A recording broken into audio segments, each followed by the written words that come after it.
우리나라 최초로 상업 운전을 시작한 고리 1호기 원자력 발전소. 영구정지 7년 만에 한국 수력 원자력은 해체 작업에 첫 발을 뗐습니다. 사전 단기인 개통 제염 작업에 착수한 것입니다. 문제는 사용 후 해결료의 처리 방법입니다. 영구 방패장을 짓기 위한 특별법은 21대 국회에 계류돼 있고 부진에 지어질 임시 저장 시설은 건립 예정 시기가 확실하지 않습니다. 그 비방사선 시설을 우선 철거를 하려고 하고 있고요. 사용 후 해결료를 건식 저장 시설이 마련되면 이송을 한 후에 해체를 추진을 하려고 하고 있습니다. 정확한 날짜를 저희가 말씀드리기 어렵습니다. 한수원은 가능한 서둘러 임시 저장 시설을 짓겠다는 계획이지만 인근 주민들의 반발이 거셀 수 있어 녹록치 않을 전망입니다. 영상에서도 보셨듯이 원전 해체 국내 첫 사례라서 더욱 의미가 있고 또 관심을 가져야 할 사안인 듯 합니다. 자, 고리원전 1호기를 이제 해체하는 작업에 들어가는데요. 이게 국내에서는 처음 있는 일이라고 하거든요. 어떤 과정을 거쳐서 이게 진행이 되는지 이야기 좀 해주시죠. 네, 우선은 78년 4월 상업운전을 시작했던 기준으로 한다고 하면 46년 만이고 그리고 연구가동이 중단된 것이 2017년이니까 이제 7년 만에 해체 작업에 들어가게 됩니다. 지금부터 시행이 될 절차 같은 경우는 개통 제염, 그러니까 시스템 제염이라고 해서 이제 원전을 좀 안전하게 해체하기 위한 핵심 공정 중에 하나인데요. 방사성 물질들을 이제 화학약품으로 제거하게 되는 역할을 하게 됩니다. 네. 이 부분이 가장 중요하다라고 말씀을 드리는 이유는 이 해체 작업의 가장 첫 단계이기 때문입니다. 건물 철거가 이루어지기 위해서는 이 작업이 반드시 필요한 상황이고요. 이 원자력 안전위원회에서 해체 승인을 했기 때문에 이제 제염 작업이 거친 이후에 사용 후 핵연료가 이제 반출되어야 되는 문제가 네네. 아직 남아있기는 합니다. 다만 사용 후 핵연료에 대한 반출 문제가 현재는 임시 건식 저장 시설 밖에는 답이 없는 상황이고 이 부분에 대한 것이 기장 주민으로서는 영구적으로 이어질까에 대한 우려가 심각한 상황입니다. 이제 21대 국회가 곧 막을 내리는데 이 부분에 대한 것이 해결이 되지 않은 상태로 진행이 된 것이 굉장히 유감스럽고요. 우리 주민들을 좀 안심시킬 수 있는 설명이 우선 필요한 부분이라고 보입니다. 네, 해체 작업의 시작 어떻게 보고 계세요? 네, 이제 예산은 한 8,100억 듭니다. 8,100억. 네, 와, 그리고 해체 1조에 가까운 예산이네요. 그리고 해체 네. 시간은요. 한 10년 정도. 그리고 해체 10년이 걸려요? 길게는 15년도 걸릴 수 있는데 네. 저희는 목표를 한 10년 정도로 잡고 있습니다. 아까 제염 작업에 대해서 설명해 주셨는데 과망간산이라는 화약 약품이 있어요. 그 약품에 여러 가지 용액들을 섞어서 이제 방사성 물질을 없애는 작업을 합니다.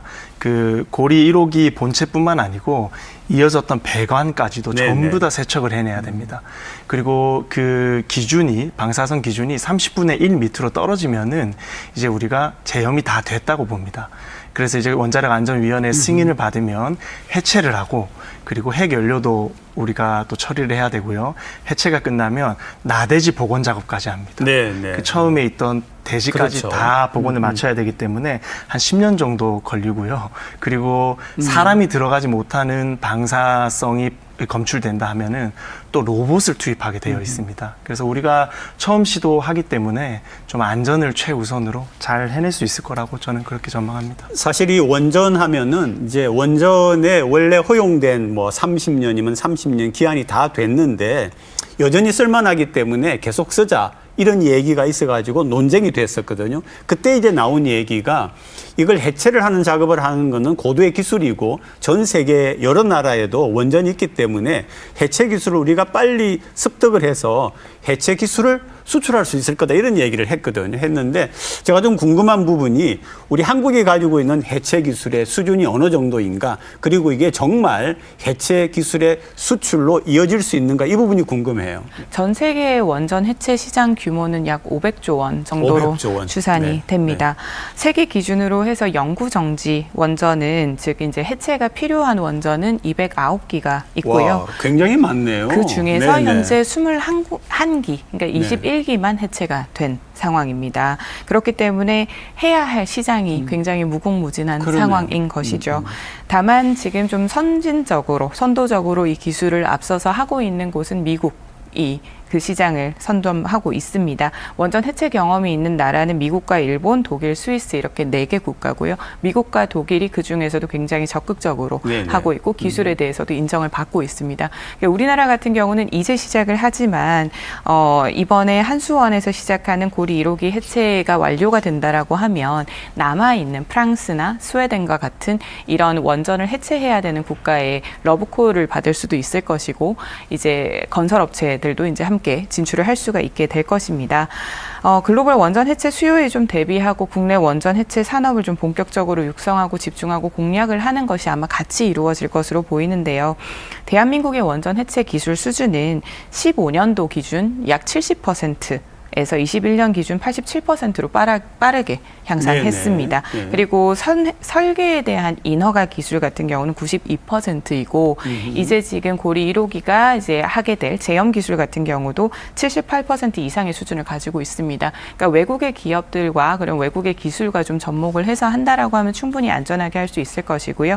이 해체 기술이라는 것은 단지 이 제염 철거에 대한 부분뿐만 아니라 이제 보건에 대한 부분과 그리고 안전 설계에 대한 부분도 모두 시장이기 때문에 굉장히 기대가 되는 시장이다라고 볼 수 있을 거다. 우리나라가 사실 수출로 먹고 사는 나라라는 그런 별명이 있을 정도로 수출이 굉장히 중요한데 굉장히 큰 효자 종목이 될 것 같습니다. 어때요? 네, 이제 원전 시장 규모가 아까 500조라고 해주셨는데 이 시장 규모를 산출하는 회사들이 많잖아요. 네네. 500조로 산출한 회사, 549조로 산출한 좀더 회사, 크게. 600조도 있습니다. 네네. 이게 뭘 의미하냐면 미지수라는 겁니다. 네. 우리가 7, 80년대에 지어진 원전들이 해체가 되어가고 있고 또 시간이 지나면서 해체돼갈 원전들이 더 많아질 거거든요. 네네. 그래서 이 시장은 정말 미지수의 영역에 있다. 그래서 우리가 빨리 뛰어들어야 되는 것이고요.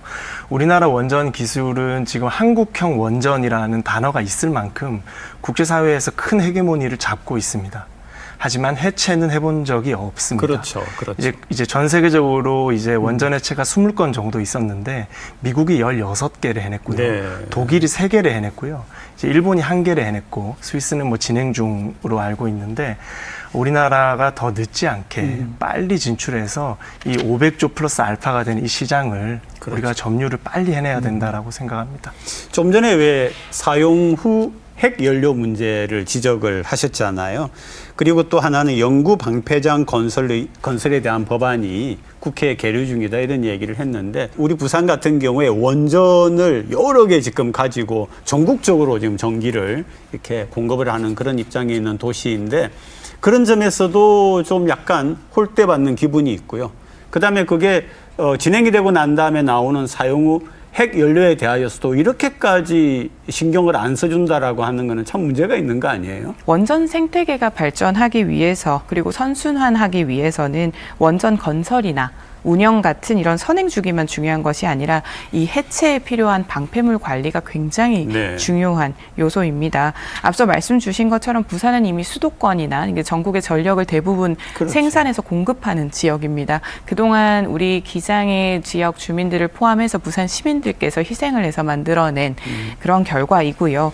그런 상황에서 사실상 지금 차등 전기제에 대한 부분도 해결이 되고 있지 않고 네. 이 사용 후에 이 핵 연료마저도 임시 시설에 보관을 할 수밖에 없는 시기적인 흐름으로 만들어가면서 결국 영구 저장 시설에 대해서는 지금 대체 부지도 찾고 있지 않는 모습 아니겠습니까? 네. 그러면 어쩔 수 없이 기장에 또 머물게 하겠다라는 이런 무책임한 방관의 자세가 보이고 있는 상황이라 매우 안타깝다는 말씀을 드리고요. 일본의 사례를 하나 말씀드리면 아오모리현의 무스시라고 해서 인구 5만의 소도시가 있습니다. 네. 이곳에 사용 후 핵 연료 저장 시설이 설치가 되어 있습니다. 도쿄 전력과 그리고 이 당시에 무스시의 시장은 무려 141번의 간담회를 거쳤습니다. 네. 지역 주민들과 끊임없이 소통하고 그리고 그들과 상생할 수 있는 방안을 얼마나 진정성 있게 다가가는지가 보이는 지점입니다. 우리는 어떻게 하고 있는지 지켜보면 그 부분에 대한 답이 나올 것입니다. 정부에서 어떤 행정을 집행하려면은 국회에서 법안적인 도움이 필요합니다. 네. 차등전기제도 국회에서 발의가 되어 있습니다. 심지어 여당 의원이 발의를 하셨고요. 또 영구저장시설을 만들기 위한 단초인 고준위 방패성 폐기물 특별법도 국회에 계류되어 있습니다. 네. 그래서 이 모든 잘못도 구조적으로 보면은 이게 행정부의 잘못인지 또 입법부에서 법안을 만들어내지 않은 이 잘못인지에 대해서 우리가 확인해 볼 수가 있어요. 특히나 이 고준위 방패성 폐기물 같은 경우에는 21대 국회에서 통과시키기 위해서 정부에서 많은 노력을 했습니다. 하지만 21대 국회에서 자초되면서 지금 22대로 넘어갈 위기에 처해 있는데요. 하루빨리 21대에서 마무리될 수 있으면 좋겠다고 생각합니다.